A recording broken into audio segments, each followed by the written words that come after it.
Hello friends and welcome to another episode of Whose Fault Is It Anyways. Today we have a Crusader Hard Support player who is on a huge losing streak 2 weeks ago. I'm sorry, it took me a while to get to this episode. I hope you're not still on that losing streak, but, everyone's going to make mistakes in a game. Sometimes we can point at different people, but 10 losing streak, that means probably something we are doing is incorrect, and you weren't sure what that was, so I am here to help. And for those of you who have gone through this as well, we all probably make slightly different mistakes, sometimes very different mistakes, but in this video we're going to focus on two things that maybe you do or do not do. One, when this player makes a good move, they do not capitalize enough on it so they could get more out of the plays that they are doing. And then the way they farm needs to change. So that topic is pretty complicated. It is difficult to summarize in a video like this, maybe for a future video. But here, you are farming in the wrong places and you're farming too much. A lot of support players err on one side or the other, not farming enough or farming way too much. You're on the way too much side, but it's the way you're doing it.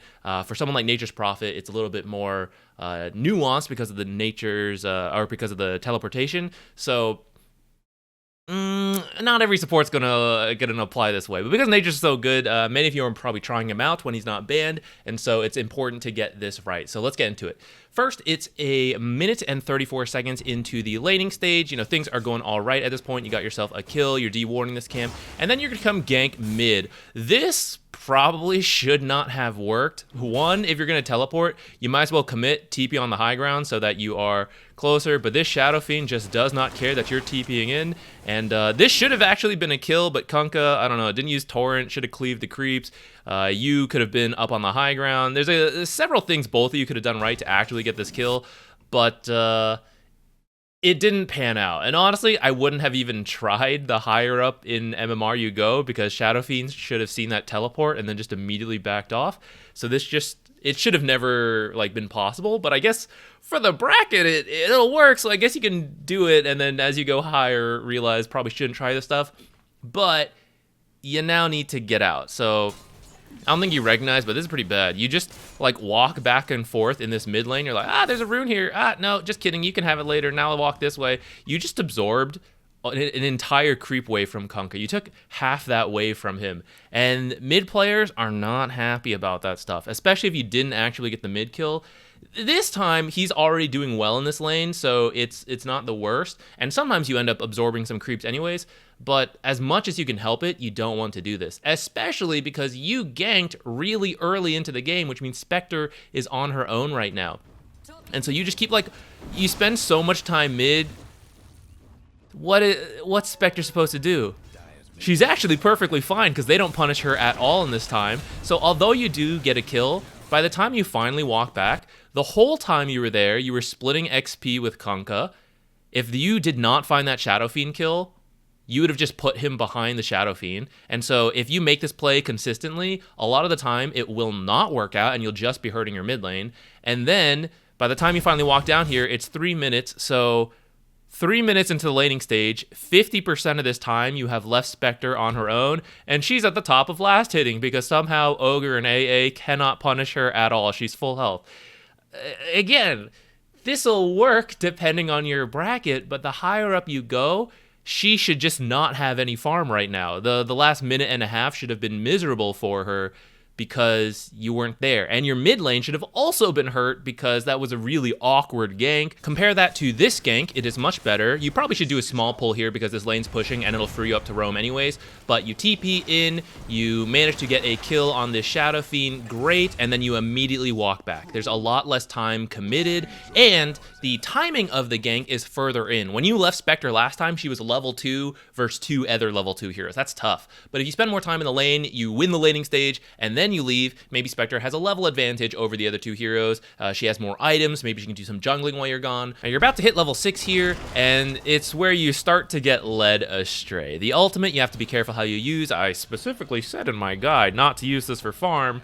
This first ult, it's good. Nature's or sorry, anti-mage was pretty low. Maybe there's some team communication going on. You were trying to, contribute that global damage, 120 to like 500 or something, depending how many bounces you get. It's really good for these kind of fights.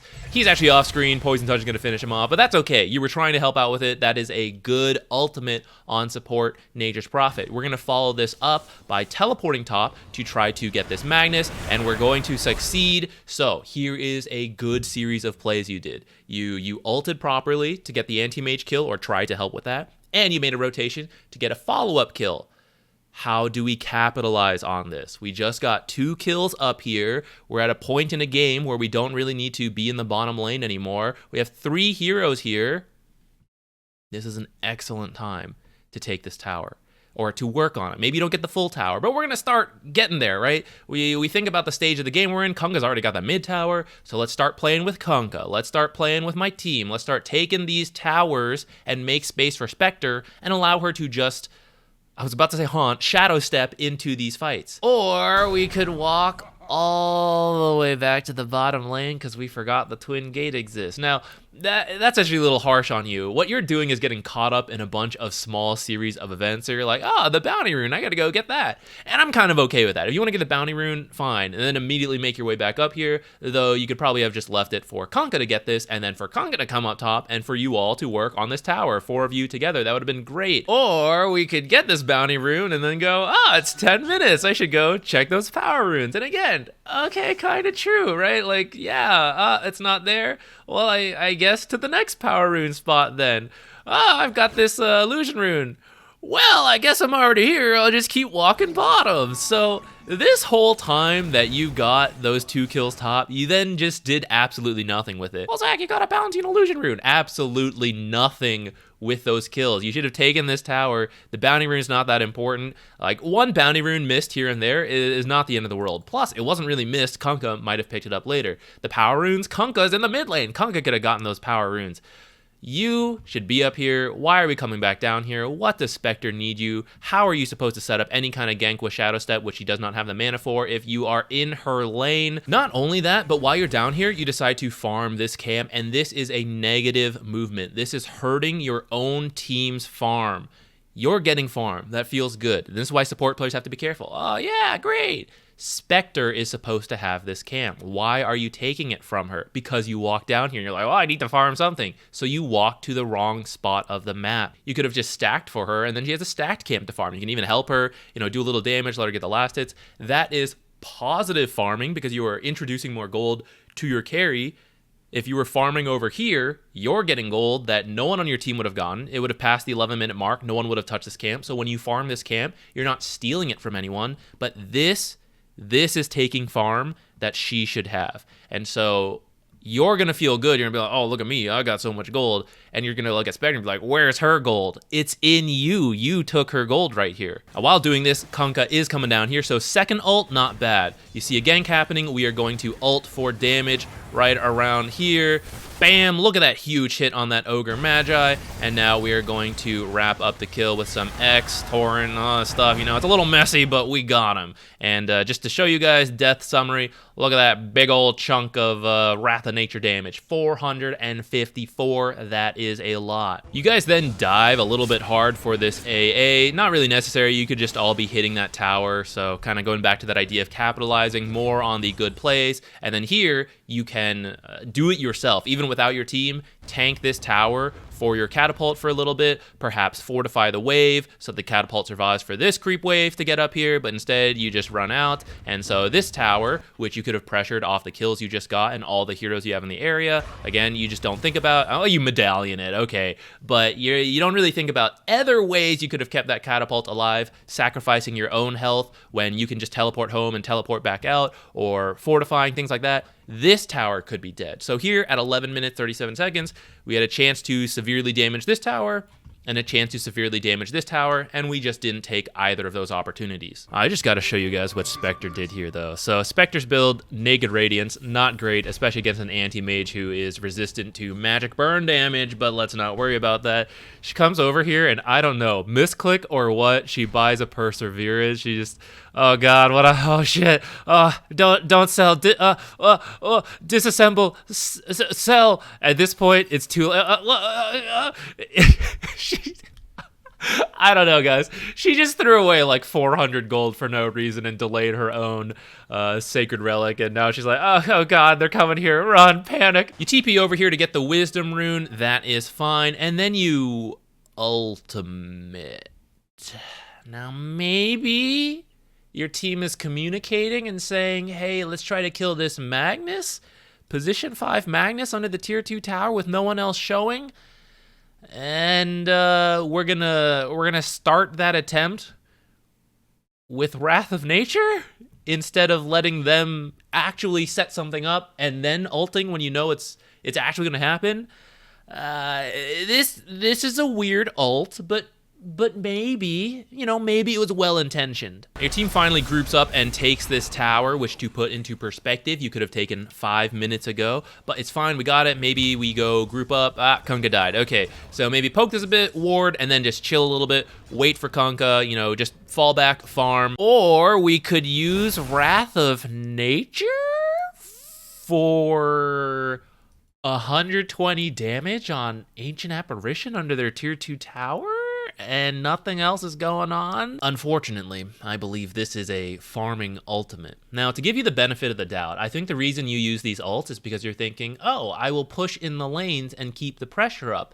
And that is somewhat true, but there are downsides to that. For example, no one on your team ever gets that farm. When waves are pushing in, that is pressure on your team, but when someone deals with that pressure, it's all the gold and experience from getting those last hits.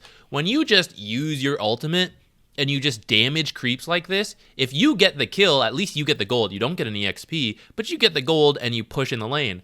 But when your ult starts and just bounces and damages things but doesn't actually kill them, and no one on your team makes it up here, all of this is just lost to the void. So you are trading off some pressure of pushing in lanes, but you're costing your team golden experience. So you have to be very careful with these types of farming ultimates. This type of farming is pretty good because Spectre is down here, it is 18 minutes, and she'll probably just like farm all of these camps and then make her way in here. She might make it to this camp in time before 19 minutes, but it's also kind of okay, because if she farms these 4 camps in this camp, that's probably 19 minutes right there. So this camp is okay, and you have your teleport available, you have your ult available to join in for a fight like this. So when stuff does start to happen, you throw out your ultimate to contribute a bit of damage. You throw out your ultimate, you throw out your ultimate, there it is, you throw out the ultimate, and then you TP in. You should probably join this faster while you're farming, keep your eye on the mini-map, but you finally get to it, and then you do TP in. Awesome!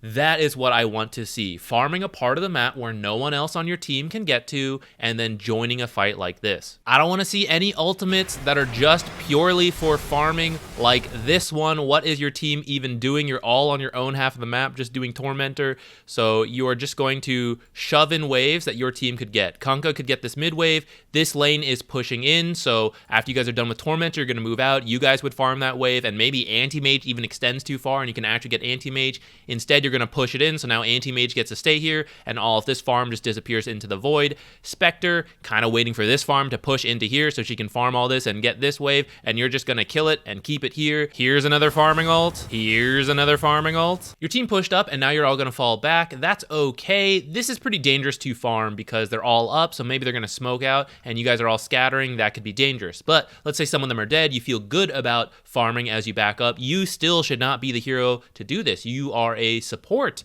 If you were another support, this would still apply. But Nature's Prophet with the global teleportation, why don't you leave? Why don't you teleport to this tier 2 tower and then farm this stuff? It's farm on the map that no one else on your team usually wants to go to. You actually have 3 global heroes in this game, so actually some heroes could go there. But in other games, you don't have that, so the other 4 have to stay grouped up.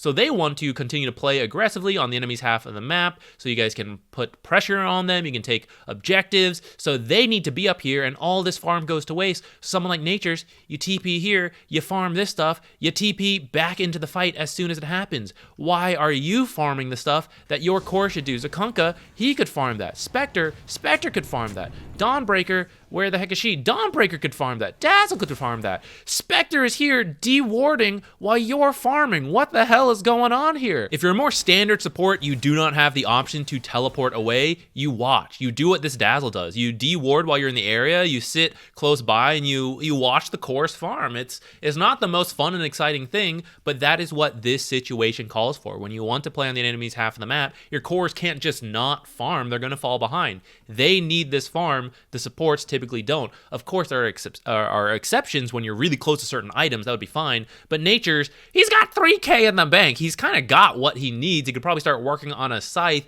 but it's not urgent. It's not like, quick, let me get this camp and I'll finish the scythe.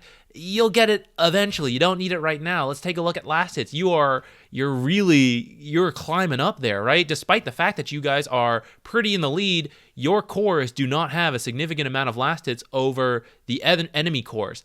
That is partly due to their own bad play, but it's also partly due to the ultimates that you keep doing and then farming stuff like this. Hey guys, let's get this Aegis and then push it down a lane. We've got a pretty good lead. We've got all our abilities. Spectre can grab this, go somewhere else so she can just shadow step in. I bought an Aghanims to help lock down some of these mobile heroes. Psych! Farming ult! By the way, Curse of the Old Grove, the shard, does not work on creeps. It only works on enemy heroes, so don't use it to farm, and don't use this to farm either, since your team is about to be up. I know, okay, we can push out lanes, right? We lost that fight. Yeah, but we lost that fight a little while ago. If right after the losing fight you want to use it to push out lanes, I'm okay with that. But now they're about to be up, and we lost that fight because they used, some of their abilities, their stuff, right? So we gotta capitalize on that. Hey, when we're all up, can we smoke and go? They don't have RP. We have almost all our ultimates. Unless we don't, because I just used it to farm some creeps that my respawning teammates could possibly teleport out to and farm. But I mean, I guess we gotta wait 60 seconds now for me to have my ultimate and make use of this Aghanims, which I paid 4,200 gold to use. Farming all. This right here is the good shit. Teleport scroll down here so that you can global teleport back to your team as soon as something happens. You're going to defend a tower for your team, shove this lane, and send these guys running down this lane, and you can teleport back at any moment. You can teleport right now, or maybe you continue to farm stuff that your team cannot access, but you can, and you're still in the fight. Farming ult. Oh shit, guys, it's Anti-Mage. Let's get him. Let's get him. Let's hex him. Let's hex him. There we go. Hopefully this stun lands, and then we can do another stun. Ah, damn, he got away. That's too bad. If we had killed Anti-Mage there, we probably could have won the game, or at least broken open the the high ground. He would have been forced to buy back. A lot of game-winning possibilities there, guys. But man, he blinked away. It's too bad we didn't have some some other form of crowd control, something like a root, since he had to use Manta to get out of Sprout since he didn't build a Battle Fury this game against a Nature's Prophet. So, the Manta was on cooldown, which is, it's pretty good against certain kind of crowd controls like a root, because you can just get out of the root. So, after I saw him, I probably should have hexed right away. He didn't blink for 3 seconds or use counterspell for whatever reason, but we did get the hex off. And then if we just had one other form of crowd control, then Dawnbreaker's ult could have landed, and then she could have used Starbreaker, and maybe we would have killed Anti-Mage, but it's too bad nothing like that exists. Oh wait, a 4,200 gold item called Aghanim Scepter to give me a new ability, a root on my ultimate, 2 seconds of root up to 3.8. Wow, that's pretty good, but pretty unlucky it was on cooldown. I wonder why it was on cooldown.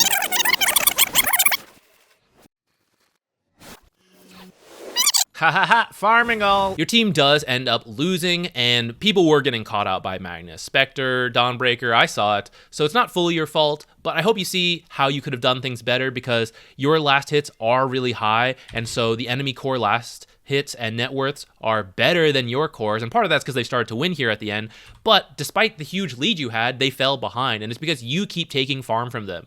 Nature's Prophet is a support who can get pretty rich, but you need to do it the correct way, which you only did a couple times by accident, I feel like. Otherwise you would have done it more. Taking farm that your team can't get to, rather than taking farm that they were like either at like here, or you kind of prevent it from ever getting to them. And then you might be thinking like, well, they shouldn't be getting caught out. I mean, you keep using your ultimate, so all your lanes keep pushing in front of their base, so they get farm, and your team gets baited into coming up here, and then they just get pulled back by Magnus. If you stopped using your farming ult so much, then the lanes could push back out. You might be able to get a pick off from there, which makes the high ground easier, especially because you would have a route to use for those pickoffs, and then maybe your team is not getting caught out. Or maybe they get caught out by Magnus, but they're richer, so they survive. Or because you've already killed an anti-mage, for example, they get caught out, but there's no damage because the anti-mage is dead, so they live. There's a lot of different ways it could play out, not fully on you, but there were things you could have done better. So I hope you guys enjoyed that. If you want to be in another episode, leave a comment with the information you see on the screen, and I'll see you there. Bye.